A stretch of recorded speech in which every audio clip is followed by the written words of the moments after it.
समुद्र के 100 फीट अंदर पानी के हाई प्रेशर को झेलना हुआ, या फिर माउंट एवरेस्ट के हाई एल्टीट्यूड, एक्सट्रीम कोल्ड और लो एटमॉस्फेयर प्रेशर को, रोलेक्स वॉच हर जगह बिल्कुल सटीक टाइम बताती है। अब वैसे तो रोलेक्स की घड़ियां 4-5 लाख से शुरू हुई होती हैं, लेकिन फिर भी इसे खरीदने के लिए आपको 3 से 4 साल तक का वेट करना पड़ सकता है। लेकिन आखिर क्यों रोलेक्स वॉच का इतना ज्यादा क्रेज है? क्यों यूएई के रॉयल फैमिली तक को उनकी मनचाही वॉच बिना वेटिंग पीरियड के नहीं मिल पाती? और किस तरह से रोलेक्स ने अपनी ड्यूरेबिलिटी को एवरेस्ट की ऊंचाई से समुद्र की गहराई तक हर जगह प्रूव करके दिखाया है, आज के इस वीडियो में हम सब कुछ जानने वाले हैं।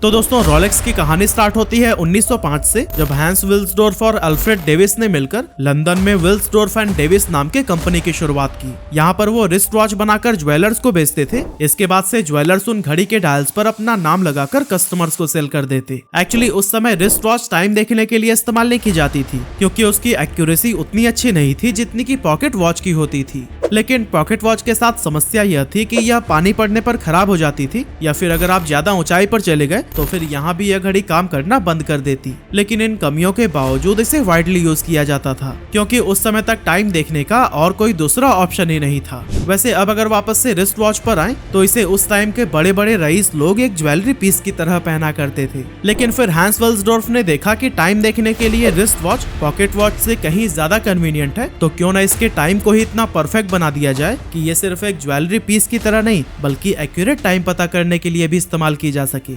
इसके लिए वे 100 से भी ज्यादा क्लॉक मेकर्स से जाकर मिले और उनसे हर उन स्किल्स को सीखा जिसके वो एक्सपर्ट हुआ करते थे। इन घड़ियों के बारे में ढेर सारा नॉलेज इकट्ठा करने के बाद अल्फ्रेड और विल्सडोर्फ ने खूब एक्सपेरिमेंट की और बना डाली दुनिया की सबसे एक्यूरेट टाइम बताने वाली रिस्ट वॉच। वैसे इन रिस्ट वॉच को बनाने के बाद भी वे इसे ज्वेलर्स को ही बेचकर पैसे कमाया करते थे, लेकिन इन्होंने देखा कि धीरे धीरे मार्केट में इनके घड़ियों की डिमांड बढ़ती जा रही है और लोग इनके वॉच को खूब पसंद कर रहे हैं। तो फिर ऐसे में क्यों ना अपने खुद के ब्रांड नेम के साथ मार्केट में उतरा जाए, और फिर इसी सोच के साथ वे खुद के ब्रांड नेम से रिस्ट वॉच बनाने लगे। हालांकि उस समय कंपनी का नाम विल्सडोर्फ एंड डेविस था, जिसे अगर डायल पर लिखा जाए तो ये बहुत बड़ा हो जाता था। इसलिए इन्होंने अपने ब्रांड नेम को छोटा और आसान बनाकर 1908 में कंपनी का नाम बदलकर रोलेक्स कर दिया। अब रोलेक्स अपने रेवोल्यूशनरी प्रोडक्ट से धीरे धीरे मार्केट में पकड़ बनाने लगा, साथ ही उसे और भी बेटर बनाने के लिए नए नए इनोवेशंस किए गए। 1908 में ही इन्होंने अपनी कंपनी का ऑफिस स्विट्जरलैंड के जेनेवा में ओपन कर लिया और फिर वहां से वो अपने ऑपरेशंस को मैनेज करने लगे। लेकिन 1919 में इन्हें अपने लंदन वाली कंपनी बंद करनी पड़ गई, क्योंकि गवर्नमेंट ने टैक्स ही इतना ज्यादा बढ़ा दिया था कि वहाँ का प्रॉफिट मार्जिन लगभग ना के बराबर रह गया था। हालांकि कंपनी का स्विट्जरलैंड में लोकेट होना भी इनकी ब्रांड वैल्यू को बढ़ाने में बहुत मददगार साबित हुआ, क्योंकि उस समय स्विस मेड वॉचेस सबसे ज्यादा सटीक टाइम बताने के लिए जानी जाती थी और दुनिया भर में इनकी खूब डिमांड भी थी। ऐसे में रोलेक्स की घड़ियों पर जब लोग स्विस मेड देखते थे तो बिना ज्यादा सोचे समझे उसे खरीद लेते और कंपनी को भी इससे खूब प्रॉफिट हुआ।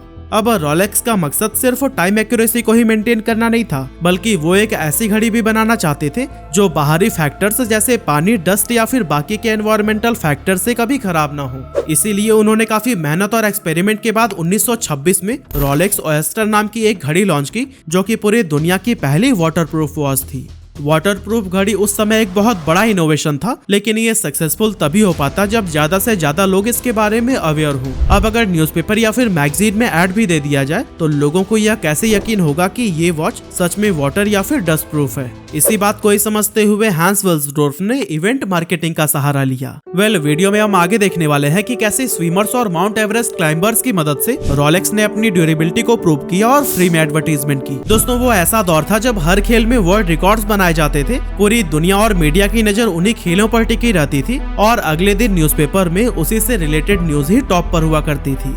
रोलेक्स ओएस्टर को लॉन्च करने के 1 साल बाद विल्सडोर्फ को अपनी घड़ी की क्वालिटी को साबित करने का एक सुनहरा मौका मिल गया।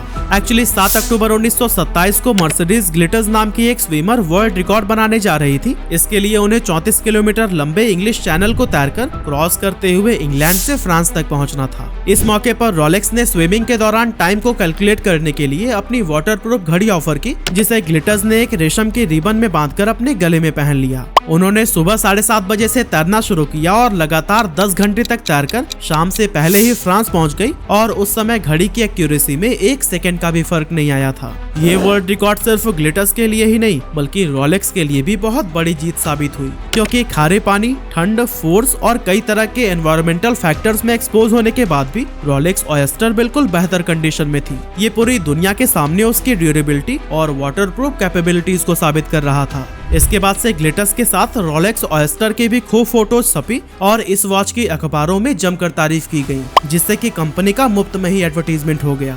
इस इवेंट के बाद से कंपनी की ब्रांड इमेज खूब बढ़ी, लेकिन इसके बाद भी इसने खुद को इनोवेशन से दूर नहीं किया और लगातार नए एक्सपेरिमेंट करते गए। 1945 में रोलेक्स ने पहली बार डेट दिखाने का फीचर भी अपनी घड़ियों के साथ जोड़ा और हर तरह के एनवायरनमेंट में एक्यूरेट टाइम दिखाने के लिए भी लगातार इम्प्रूव करते गए। फिर आया साल 1953 जब सर एडमंड हिलेरी और तेंजिन नोर्गे दुनिया के सबसे ऊंची चोटी माउंट एवरेस्ट पर चढ़ाई करके वर्ल्ड रिकॉर्ड बनाने जा रहे थे और पूरी दुनिया की नजर उन्हीं पर थी। ऐसे में रोलेक्स कैसे पीछे रहता, यहाँ भी इसने इन क्लाइंबर्स को अपनी वॉचेस पहना दी।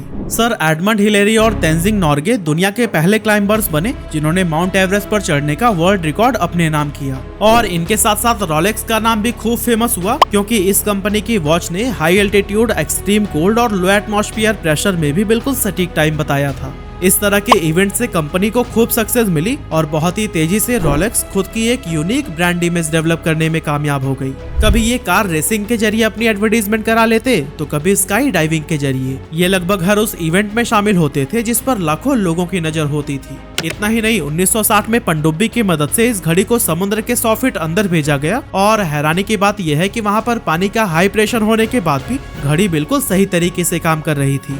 इस तरह से कंपनी ने साबित कर दिया कि पानी की गहराई हो या फिर एवरेस्ट की ऊंचाई, उनकी घड़ियां सटीक टाइम बताने में सबसे बेहतर हैं और यही इस कंपनी की पहचान बनती चली गई। मगर इसके बाद एक अनहोनी हुई। एक्चुअली 6 जुलाई 1960 को हैंस विल्सडोर्फ का 79 साल की उम्र में निधन हो गया, जिसके बाद से कंपनी उनके नाम पर बने हुए एनजीओ के हाथ में चली गई और आज भी विल्सडोर्फ फाउंडेशन नाम का ये एनजीओ रोलेक्स को बहुत ही सक्सेसफुली रन कर रहा है। अब चूंकि इस कंपनी का ऑनरशिप किसी प्राइवेट लिमिटेड या फिर लिमिटेड कंपनी के हाथ में नहीं है, इसीलिए इसे बहुत ही कम टैक्स देना पड़ता है। मगर आपको ये जानकर हैरानी होगी कि रोलेक्स अपने 90% प्रॉफिट को हर साल डोनेट कर देता है।